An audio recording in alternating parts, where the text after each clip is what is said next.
Shalom, que Dieu vous bénisse. J'espère que vous allez bien. Je vais tout de suite confier ce temps au Seigneur. Éternel, nous voulons te rendre grâce.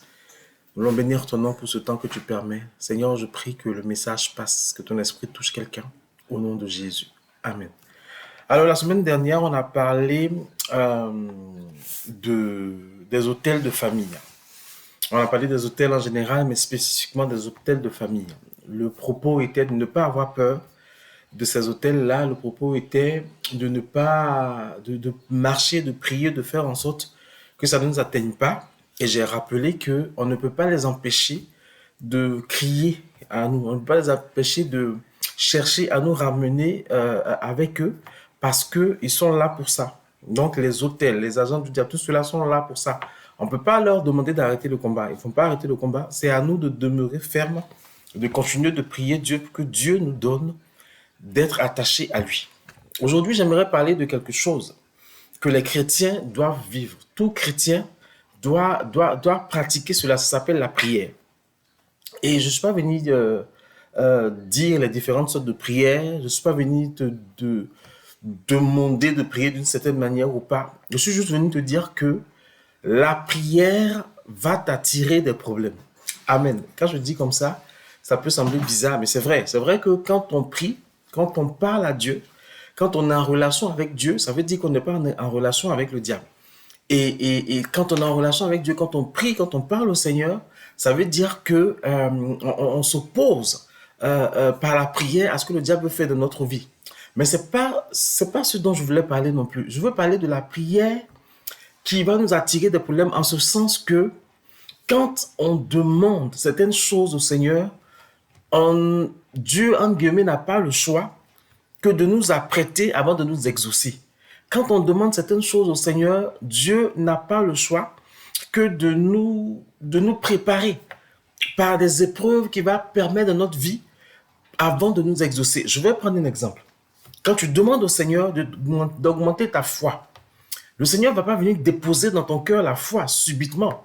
Il va te mettre dans des situations où tu seras obligé de manifester la foi, mais au-delà de cette foi que tu manifestes tout le temps.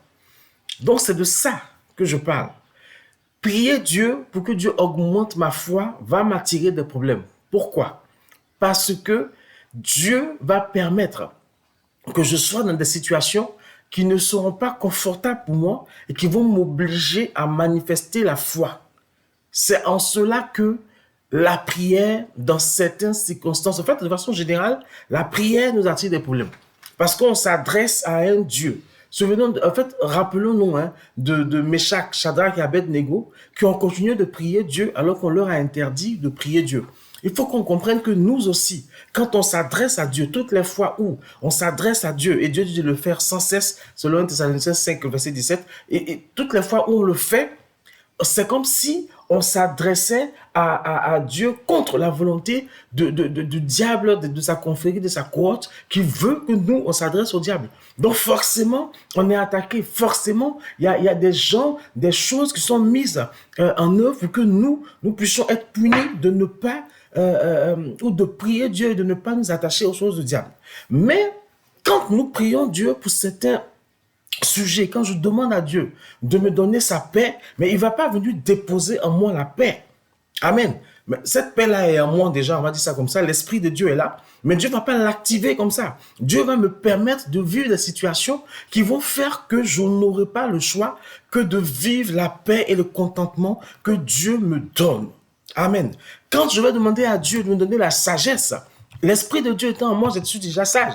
Mais Dieu va permettre que je sois dans des situations qui vont me donner d'écouter encore plus l'Esprit de Dieu, d'affiner encore plus mon entendement, mon discernement pour être sage. C'est en cela que je dis que la prière va nous attirer des problèmes. Et il faut qu'on soit prêt à cela. Il faut qu'on comprenne cela. Souvent, on vit des situations, on est là, on crie à Dieu, on crie à Dieu. Mais Dieu n'attend pas qu'on crie à lui pour lui demander d'enlever les problèmes. Dieu attend qu'on crie à lui pour qu'il nous donne l'attitude qu'il convient d'adopter dans cette situation que nous traversons. Tu as oublié peut-être que tu as demandé à Dieu de te donner de manifester la tempérance. Le fruit de l'esprit de la tempérance. Tu as l'impression que tu t'emportes un peu trop vite, tu ne sais pas te maîtriser et tu lui as demandé de t'aider. Mais Dieu va t'aider en créant des situations qui vont te donner de te maîtriser. Et Dieu attend que tu pries, tu cries à lui pour lui demander de t'aider à lâcher prise pour que tu puisses apprendre la maîtrise de soi.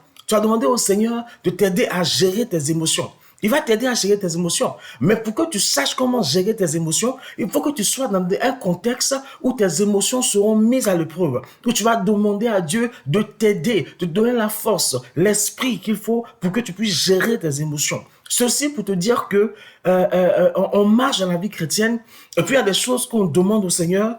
On a l'impression qu'il ne nous exauce pas. En fait, il nous exauce.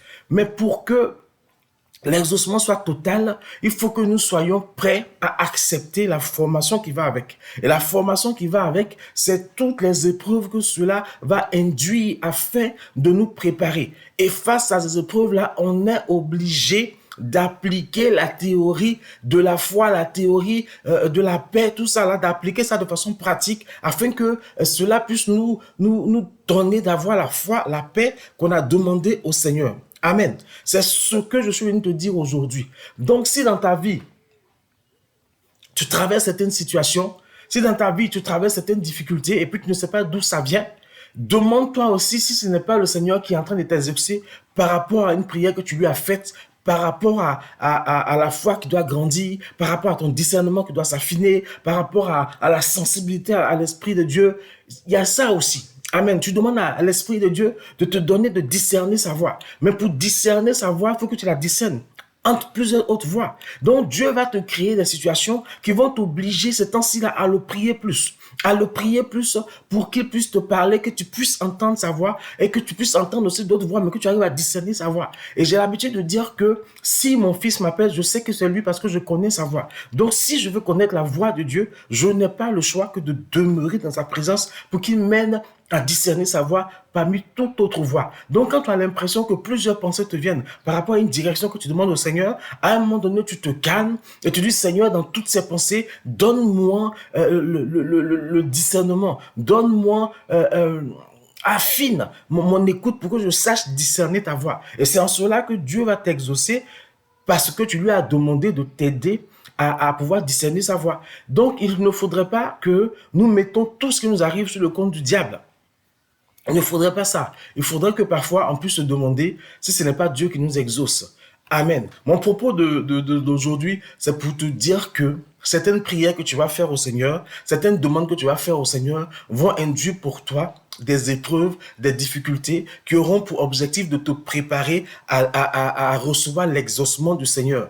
Et je veux finir en disant que Dieu ne donne rien à ses enfants sans les avoir préparés. Tu as demandé de la richesse, Dieu va te préparer avant de te donner cette richesse-là. Tu as demandé à être milliardaire, Dieu va te préparer avant de te donner ce milliard-là. Donc, je prie vraiment que Dieu t'aide.